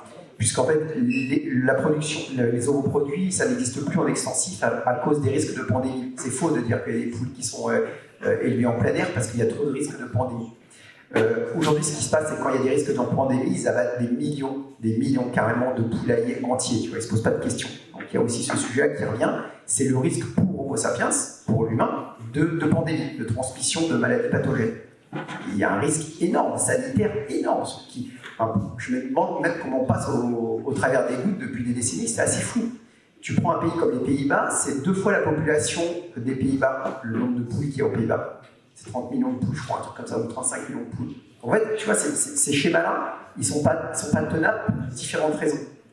Et la demande, là aux États-Unis, il y a 6 mois, il y avait une crise sur l'œuf. Il n'y avait plus d'œufs dans les étalages. Je ne sais pas si tu l'as vu passer. Tu vois, donc en fait, tout ça, ça va faire que se répéter. Et moi, je ne viens pas questionner l'œuf que tu consommes chez toi là, de temps en temps en mangeant un œuf sur le plat ou un œuf à la coque. C'est la moitié des volumes des œufs, c'est des œufs qui servent à la transformation. C'est pas des œufs qui sont consommés directement. Donc on s'adresse à ce sujet-là. Et imaginons que dans l'univers du végétal, il y ait des protéines qui puissent avoir la même fonction. Pourquoi pas, tu vois. Et du coup, nous, on est moins cher et on répond à la même problématique que fait l'œuf dans une recette, qui est un liant, ou stabiliser une émulsion, ou un foisonnement. Donc c'est ce sur quoi on travaille avec les ingénieurs agro et les PhD. Oui, mais je veux bien qu'on revienne aussi sur cette question de produire éthique, parce que finalement, dans le discours, on entendait aussi qu'il y avait quand même cette question de l'industrie, de l'agro-industrie. Et je crois que c'était la fin de votre propos tout à l'heure, de dire, mais en fait, est-ce que la question, c'est pas plutôt aussi comment on produit, et que peut-être la manière de se poser cette question, comment on produit, ça amène aussi de fait à une réduction de la production. Et je posais cette question d'autant plus que il y a une agro-industrie des produits végétaliens et des effets de marketing qui sont très forts. Et donc, comment est-ce que vous vous placez dans ces questions-là aussi pour lutter contre cette industrialisation et peut-être aussi cette instrumentalisation d'un marketing végétalien ou vegan? Enfin, voilà, est-ce que la problématique de l'agro-industrie et des produits ultra transformés sur le végétal, c'est ça qui est? Comment, pardon? La problématique de l'ultra transformé sur le sujet du véganisme, c'est ça? De l'ultra transformé et de l'industrialisation des pratiques de production de notre alimentation. Oui, mais attends, ça c'est dans la viande, mais aussi. Non, mais ça c'est très facile de répondre à ça, c'est que chaque consommateur, qu'il soit omnivore ou végétalien, il a le choix de la façon de se restaurer, qui est de consommer des produits bruts. Il n'y a que même quelqu'un qui est omnivore et qui va acheter des produits bruts qu'il va cuisiner. Je veux dire, il est omnivore et il consomme des produits bruts du marché qu'il va cuisiner, tu es d'accord avec moi? Eh bien, tu peux prendre aussi un végétalien qui va décider de consommer que l'ultra transformé, c'est-à-dire des chips, des burgers veggie et du coca. Donc en fait, c'est encore un autre débat. Ce débat-là, c'est comment tu décides toi de te restaurer. Et des deux côtés, pour le dire simplement, que tu sois omni-végétarien, flexitarien ou vegan, tu peux te restaurer de façon saine. Et tout dépend de tes pratiques, culinaires, de la façon dont tu conçois la façon de te restaurer à la maison, tu vois. Et souvent, il y a une espèce d'amalgame qui est fait là-dessus. Mais en gros, si tu veux manger sainement, il ne faut pas aller pousser un caddie dans les grandes marques des hyper, quoi. Il faut acheter des produits bruts, bio, et un peu cuisiner, ça demande du temps. C'est ça le sujet, en fait. C'est aussi simple que ça. Et justement, moi, je voulais réagir là-dessus. Justement, on a vu dans la vidéo le problème de l'explosion des calories et des modes de consommation. Et justement, vous êtes sur un modèle qui justement n'est pas de cuisiner chez soi et de se restaurer chez soi. Et alors ça, vous adressez dans la boulangerie une question assez au fondement de la pratique boulangère, mais justement cette question de mode de consommation et comment elle a adressé cette question-là de l'équilibre alimentaire, puisque le fait de consommer... Alors, je comprends. Non, mais on ne revendique pas qu'aller dans une boulangerie, c'est sain, des deux côtés. C'est du food confort. Tu vois, c'est quand tu viens chercher un croissant ou un gâteau, on avait cette discussion-là hier soir. Tu sais, quand les journalistes m'interviewent, ils me disent c'est quoi votre dessert préféré, je dis une pomme. Tu vois. Donc, quand je vais manger un éclair, tu vois, toutes les questions, c'est comme la dose. Tu vois, si tu vas manger une viennoiserie de temps en temps pour te faire plaisir ou une brioche, c'est cool. Si tous les matins tu te mets un croissant et un pain au chocolat dans le bec, c'est pas très cool. C'est 400 calories, c'est beaucoup de sucre, c'est 40 minutes de course pour éliminer un croissant. Donc en fait, quand tu viens dans une boulangerie, mis à part le sujet du pain, parce que tu as le sujet du pain qui est... La moitié de l'humanité mange du pain, l'autre moitié c'est du riz. Donc c'est la base de l'alimentation de 4 milliards de personnes. Donc là, tu as un devoir de bien nourrir les gens à moindre prix. Et c'est pour ça que la baguette de tradition, la baguette, elle reste pas très chère. Tu vois, accessible comme le riz dans une partie de l'Asie. Mais à côté de ça, c'est un peu comme les barres chocolatées dans les hyper. Tu as les croissants, les petits gâteaux et les choses qui sont là pour du food confort, tu vois. Donc, moi, je viens pas dire que quand tu rentres dans une boulangerie, tu viens manger quelque chose qui est sain pour ton corps, mis à part le pain. Alors, tu vois ce que je veux dire ? Ouais, mais en change, vous pouvez pas dire viens chez moi, mais pas trop. Non, je ne dis pas ça, je dis tout faut. Je pense qu'au XXIe siècle, il va presque falloir être capable de dire des choses comme ça dans plein d'industries. Tu vois, parce que c'est un peu le message de Patagonia. Hein. C'est venez chez moi, mais pas trop. Et il y en a plein. Parce qu'on est tous pris dans des contradictions. Tu vois, moi j'ai la chance d'appartenir, ou la malchance d'appartenir à une industrie qui a une raison d'être. Je nourris les gens. Donc j'essaye de les nourrir le mieux possible et le plus efficacement possible. Parce qu'on a fait tout ce travail aujourd'hui de 2 heures autour de l'efficience. Et en partageant le fruit des données que j'ai collecté, qu'on a collecté sur le fait est que ça ne fonctionne pas notre modèle. Voilà. Mais encore une fois, c'est presque comme le sujet tout à l'heure, c'est presque un autre sujet. Ouais, c'est global. Nous avons une dernière question avant les conclusions. Je suis Célia, je suis formatrice dans Acid Management. Donc avec les jeunes, on a passé il y a 2 jours à travailler sur les limites planétaires. Donc merci beaucoup d'avoir recité les limites planétaires et de remettre ce cadre-là. Moi, je rejoins vraiment votre remarque sur le fait que les jeunes ils sont conscients, ils savent. Moi, j'ai été extrêmement surprise en fait des connaissances qu'ils ont, de la lecture des ingrédients, la lecture des étiquettes. Donc, on a fait des exercices sur aller chercher un menu avec un impact fort sur l'environnement, un menu avec un impact faible. Donc, ils savent les produits bruts, de saison, bio, etc. Ils savent. Sauf qu'en sortant de la salle de cours, ils se retrouvent avec un distributeur à la salle de pause qui va distribuer que des barres céréalières.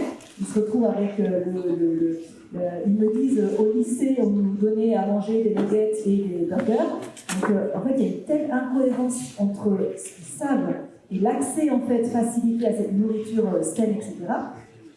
J'en viens à ma question, qui est est-ce que du coup vous avez dans votre projet de développement une forme d'école qui permettrait aux boulangers traditionnels actuels de venir acquérir vos recettes, des savoir-faire. Comment est-ce qu'on diffuse en fait? Oui.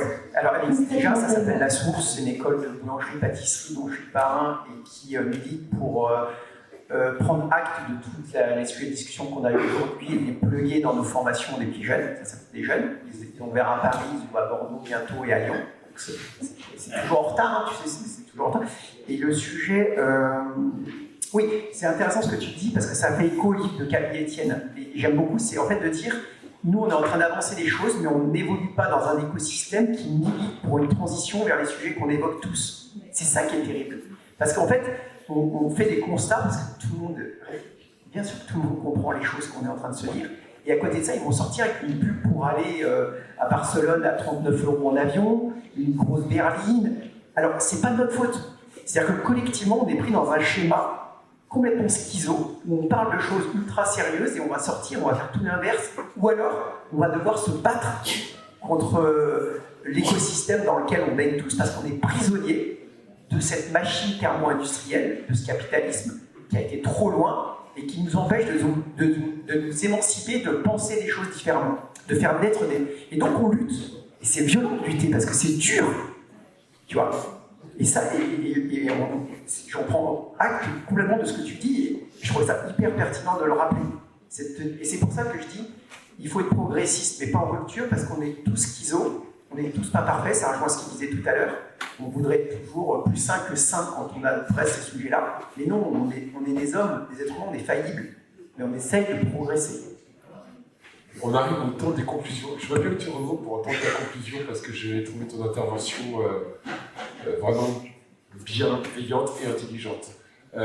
Donc, il y a plusieurs temps, je crois qu'il y a 2 jeunes qui avaient un moment de conclusion, donc vous prendrez plus le temps de parole. Rapidement, moi je donne tout de suite ma conclusion. Je voulais vous remercier, vous, les enseignants. Je ne m'attendais pas à un débat si riche et de qualité et que le travail était à ce point bien fait. Vous m'avez bluffé et en plus j'ai vachement appris. Merci beaucoup à vous. Alors, du coup, avant de remercier les intervenants de l'opération d'avoir accueilli aujourd'hui.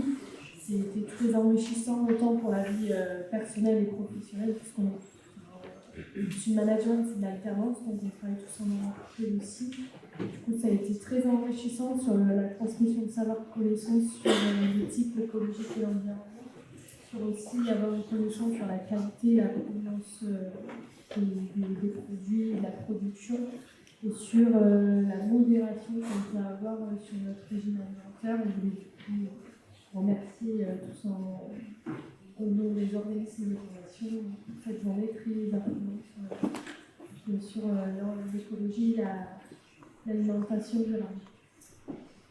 Donc nous aussi on comptait bien vous remercier au nom de l'Agrocampus 47 de nous avoir permis d'ouvrir une ouverture d'esprit sur ce mode de production là qui est donc plus durable avec le message que vous portez de soutenir une démarche agricole qui sera durable, éthique, etc. Et ainsi que pour avancer, on a également besoin de cette raison pour pas se bloquer les uns les autres entre nos avis différents. Et que aussi également cette sensibilisation aux consommateurs qui est essentielle, comme vous l'avez dit, par rapport pour changer nos consommations. Chaque point de l'échelle doit être sensibilisé et changé. Donc ça commence du producteur au commerçant en allant jusqu'au consommateur. Et aussi également ce message de modération qui n'est pas d'interdire catégoriquement, mais surtout de limiter pour limiter notre impact et avoir une vie de plus en plus durable. Merci à vous. Vous avez la parole ?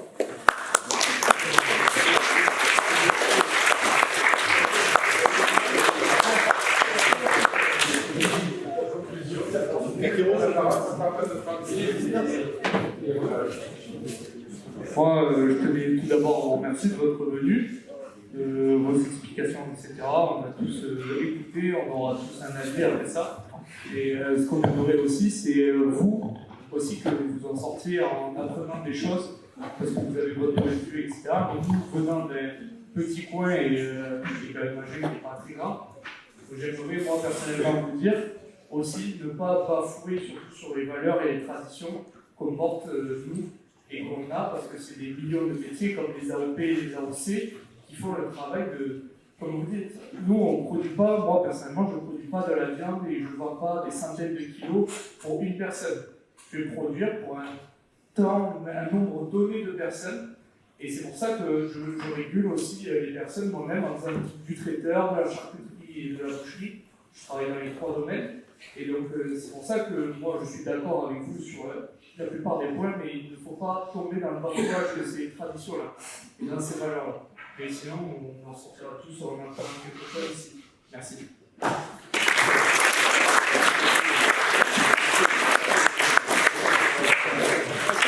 Alors, je voulais remercier tous les élèves pour la pertinence des sujets qui ont été évoqués, qui mettent le doigt sur des sujets qui sont pas faciles à traiter. Et ça c'est intéressant parce que ce qu'il faut, c'est pas se tirer la couverture. Il ne faut pas penser qu'on est assis sur le rocher de la vérité, qu'on détient toute la vérité. Mon initiative, c'est une initiative d'un citoyen d'abord et d'un chef d'entreprise ensuite qui tente, comme je l'ai dit tout à l'heure, de faire bifurquer ce modèle vers quelque chose de plus soutenable et durable. Est-ce que j'ai raison? J'en sais rien. Et après, ce genre d'échange, ça me fait toujours penser à une analogie qui revient tout le temps, c'est quand tu demandes à tout le monde qui veut changer, tout le monde va lever le bras et en disant je veux que ça change, et quand tu demandes aux gens qui veulent se changer, il n'y a plus personne. Donc en fait, le véritable point d'ordre, il est peut-être là, c'est d'abord de se changer soi-même pour pouvoir embrasser le monde qu'on a envie de voir. C'est ce que moi j'ai décidé de faire il y a une dizaine d'années. Et après, ce que je vais vous dire, c'est juste de vous documenter, de penser en dehors des lignes. C'est-à-dire d'oser penser des choses que vous n'auriez pas imaginées capables. On est prisonnier des récits qu'on a tous reçus en héritage, et très probablement que le monde d'après, parce qu'en fait, aucune civilisation n'est éternelle, et si on se base sur le passé, quand on regarde toutes les typologies de civilisation, ça rejoint le travail de Descola sur les cosmologies, l'incroyable nuance et l'incroyable diversité de pensée qu'il y a chez Homo sapiens, il faut que vous en nourrissiez. Le monde, il ne tourne pas comme nous, les Occidentaux, on pense qu'il tourne uniquement. Il y a plein de peuples racines, plein de peuples différents qui pensent le monde différemment. Et nourrissez-vous de ces lectures, de ces récits, de ces poésies qui vont vous permettre d'imaginer un monde différent. Merci.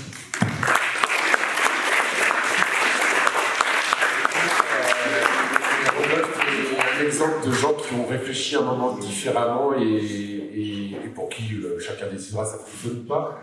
3 éléments. En conclusion, il y a encore plus bizarre que les véganes, il y a les Normands, qui sont des gens qui acceptent de vivre 355 jours par an sous la pluie. Si vous vous intéressez à des expériences concrètes et où notamment Rodolphe investit une part des bénéfices de son action, ça s'appelle le domaine du Costil. Il faut que vous y alliez, que vous allez sur le site internet et que vous voyez. On va vous présenter rapidement quelque chose. Aujourd'hui, on constate que les entreprises ont bien appréhendé les enjeux climat grâce aux outils carbone. Mais malheureusement, la biodiversité est encore grandement délaissée. Pourtant, l'impact des entreprises mondiales est loin d'être neutre. Elles sont responsables de la perte de zones naturelles vierges d'une surface équivalente à 60% de l'Europe. Et selon la BCE, 72% des entreprises européennes ont leurs économies basées sur des ressources écosystémiques en grande fragilité. Alors en 2023, Rodolphe Handmen a décidé de s'emparer de ces enjeux en créant le fonds Demain sur Terre, actionnaire des boulangeries 100% végétales Landed Monkeys. Ainsi, une partie importante des bénéfices de l'entreprise est directement redirigée vers la régénération des écosystèmes. Pour cela, le fonds Demain sur Terre a 4 leviers. 1. Acheter et protéger les espaces naturels et les laisser évoluer librement, sans prélèvement de ressources. 2. Soutenir financièrement des projets de rewilding. 3. Impulser une fondation pour fédérer les acteurs de la libre évolution français et avoir plus d'impact. 4. Sensibiliser et essaimer via notre projet pilote Le Costil. On vous le présente ? C'est parti. Ici au domaine sauvage Le Costil, vous êtes au cœur du pays d'Auge en Normandie, sur un site de 170 hectares dédié à la libre évolution. Les naturalistes qui suivent ces belles avancées observent déjà des oiseaux qui reviennent. Ça promet d'être beau. Préserver des espaces naturels et ainsi tenter de rééquilibrer les pressions incessantes de l'humain sur la nature, on la laisse évoluer librement, sans prélever de ressources. Simplement.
Nous sommes à Belém Novo, banlieue de Porto Alegre, état du Rio Grande do Sul, à l'extrême sud du Brésil.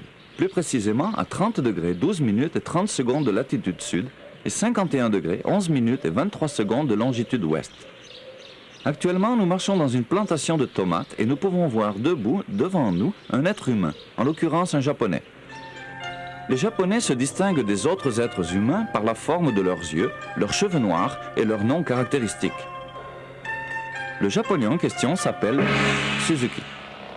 Les êtres humains sont des animaux mammifères, bipèdes, qui se distinguent des autres mammifères, comme les baleines, ou bipèdes, comme la poule, principalement par 2 caractéristiques. Le téléencéphale hautement développé et le pouce préhenseur. Le téléencéphale hautement développé permet aux êtres humains d'emmagasiner des informations, de les mettre en relation, de les ordonner et de les comprendre. Le pouce préhenseur permet aux êtres humains un mouvement de pince des doigts. Celui-ci, à son tour, permet une manipulation de précision. Le téléencéphale hautement développé, allié à la capacité de faire un mouvement de pince avec les doigts, donna à l'être humain la possibilité de réaliser d'innombrables améliorations sur sa planète, entre autres, de cultiver des tomates. La tomate, contrairement à la baleine, à la poule et au japonais, est un végétal. Plante de la famille des Solanacées, la tomate commença à être cultivée pour ses qualités alimentaires à partir de 1800. La planète Terre produit environ 61 millions de tonnes de tomates par an. Monsieur Suzuki, bien que travaillant environ 12 heures par jour, est responsable d'une partie infime de cette production. L'utilité principale de la tomate est l'alimentation des êtres humains. Monsieur Suzuki est un Japonais, et donc un être humain. Cependant, M. Suzuki ne plante pas des tomates dans l'intention de les manger. Presque toutes les tomates produites par M. Suzuki sont livrées à un supermarché en échange d'argent. L'argent a probablement été créé à l'initiative de Gige, roi de Lydia, grand royaume d'Asie mineure, au 7e siècle avant Jésus-Christ. Jésus-Christ était un juif. Les Juifs ont le téléencéphale hautement développé et le pouce préhenseur. Ce sont donc des êtres humains. Jusqu'à la création de l'argent, l'économie se basait sur l'échange direct. La difficulté d'évaluer la quantité de tomates équivalente à une poule et les problèmes de l'échange direct de poules contre des baleines ont été les motivations principales de la création de l'argent. Depuis le IIIe siècle avant Jésus-Christ, n'importe quelle action ou objet produit par les êtres humains, fruit de la conjugaison des efforts du téléencéphale hautement développé et du pouce préhenseur, de même que toutes les choses vivantes ou non vivantes sur la Terre, tomates, poules et baleines, peuvent être échangées contre de l'argent. Pour faciliter l'échange de tomates contre de l'argent, les êtres humains ont créé les supermarchés. Madame Annette est un bipède, mammifère, catholique, apostolique, romain. Elle a le téléencéphale hautement développé et le pouce préhenseur. Par conséquent, c'est un être humain. Elle est venue à ce supermarché pour, entre autres choses, échanger son argent contre des tomates. Madame Annette a obtenu son argent en échange du travail qu'elle effectue. Elle utilise son téléencéphale hautement développé et son pouce préhenseur pour échanger des parfums contre de l'argent. Les parfums sont des liquides normalement extraits des fleurs et qui donnent aux êtres humains une odeur plus agréable qu'au naturel. Madame Annette n'extrait pas le parfum des fleurs. Elle échange avec une entreprise une quantité déterminée d'argent contre des parfums. Après quoi, Madame Annette fait du porte-à-porte pour échanger ses parfums contre une quantité un peu supérieure d'argent. La différence entre ces deux quantités s'appelle le profit. Longtemps interdit aux catholiques, le profit aujourd'hui est libre pour tous les êtres humains. Le profit de Madame Annette est inférieur à celui d'une entreprise, mais il est suffisant pour être échangé contre 1 kilo de tomates et 2 kilos de viande, en l'occurrence de porc. Le porc est un mammifère, comme les êtres humains et les baleines, cependant quadrupède. Il sert d'aliment aux Japonais, aux catholiques et autres êtres humains, à l'exception des Juifs. Les aliments que Madame Annette a échangés contre de l'argent, lui-même échangés contre des parfums extraits des fleurs, seront totalement consommés par sa famille en l'espace d'un jour. Un jour, c'est l'espace de temps que met la planète Terre pour effectuer un tour complet sur son axe. La moitié d'un jour, c'est midi. La famille est la communauté formée par un homme et une femme, unis par le lien matrimonial et par les enfants nés de ce mariage. Quelques tomates que M. Suzuki a échangées contre de l'argent et qui à leur tour ont été échangées contre l'argent que Mme Annette a obtenu grâce au profit dû à l'échange des parfums extraits des fleurs ont été transformées en sauce pour la viande de porc. Une de ces tomates, que Mme Annette n'a pas jugée bonne pour la sauce, a été mise aux ordures. Les ordures, c'est tout ce qui est produit par les êtres humains dans une conjugaison d'efforts du téléencéphale hautement développé et du pouce préhenseur, et qui, selon le jugement d'un être humain déterminé, n'est pas bon pour la sauce. Une ville comme Porto Alegre, habitée par plus d'1 million d'êtres humains, produit environ 500 tonnes d'ordures par jour. Les ordures attirent tous les types de germes et bactéries qui, à leur tour, sont la cause de maladies. Les maladies nuisent sérieusement au bon fonctionnement des êtres humains. Même quand elles ne provoquent pas de maladie, l'aspect et l'odeur des ordures sont extrêmement désagréables. C'est pour cela qu'on emmène les ordures dans des endroits déterminés, très loin, où elles peuvent librement salir, sentir mauvais et attirer des maladies. À Porto Alegre, un de ces endroits choisis pour que les ordures sentent mauvais et attirent des maladies s'appelle l'île aux fleurs. Une île est une portion de terre entourée d'eau de tous côtés. L'eau est une substance inodore, insipide et incolore, formée par 2 atomes d'hydrogène et un atome d'oxygène. Les fleurs sont les organes reproducteurs des plantes, généralement odorantes et de couleur vive. Des fleurs odorantes, on extrait les parfums, comme ceux que Mme Annette échangea contre de l'argent qu'elle échangea pour des tomates. Il y a peu de fleurs sur l'île aux fleurs. Il y a par contre beaucoup d'ordures, et parmi elles, la tomate que Mme Annette jugea n'étant pas bonne pour la sauce de la viande de porc. Il y a aussi beaucoup de porc sur l'île. La tomate que Mme Annette jugea inadéquate au porc qui allait servir d'aliment pour sa famille peut devenir un excellent aliment pour le porc et sa famille, selon le jugement du porc. Il faut rappeler que Mme Annette a le téléencéphale hautement développé, alors que le porc n'a pas même de pouce et encore moins préhenseur. Le porc a cependant un propriétaire. Le propriétaire du porc est un être humain avec le téléencéphale hautement développé, le pouce préhenseur et de l'argent. Le propriétaire du porc a échangé une petite quantité de son argent contre un terrain sur l'île aux fleurs. Il est ainsi devenu propriétaire du terrain. Un terrain est une portion de terre qui a un propriétaire et une clôture.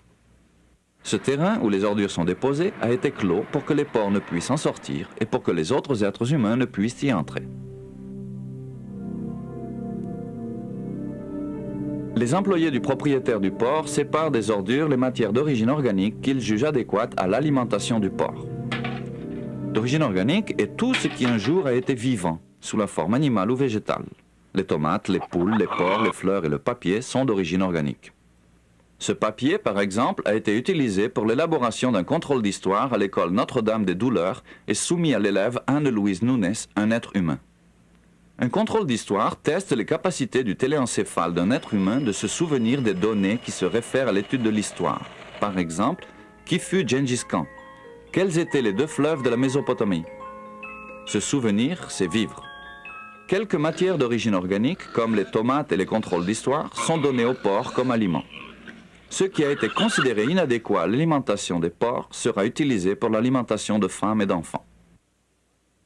Les femmes et les enfants sont des êtres humains avec le téléencéphale hautement développé, le pouce préhenseur et sans argent.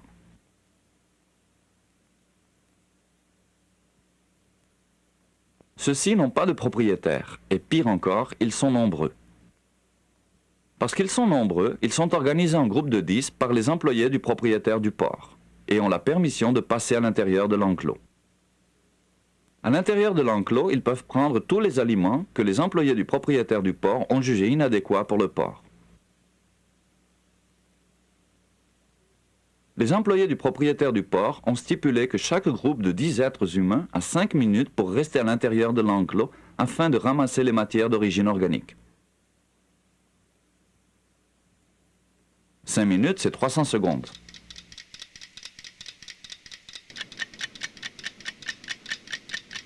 Depuis 1958, la seconde est définie comme étant équivalente à 9 192 631 770 cycles de radiation d'un atome de césium.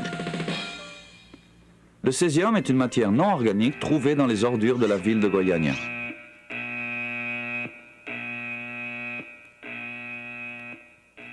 La tomate, plantée par M. Suzuki, échangée contre de l'argent avec le supermarché, échangée contre l'argent que Mme Annette a échangé contre des parfums extraits des fleurs, refusée pour la sauce du porc, jetée aux ordures et refusée par les porcs comme aliment, est maintenant disponible pour les êtres humains de l'île aux fleurs.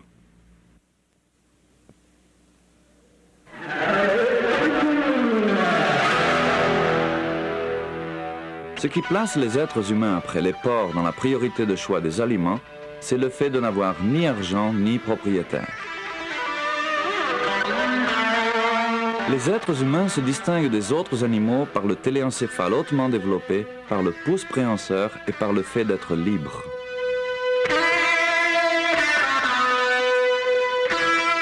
Libre est l'état de celui qui jouit de liberté.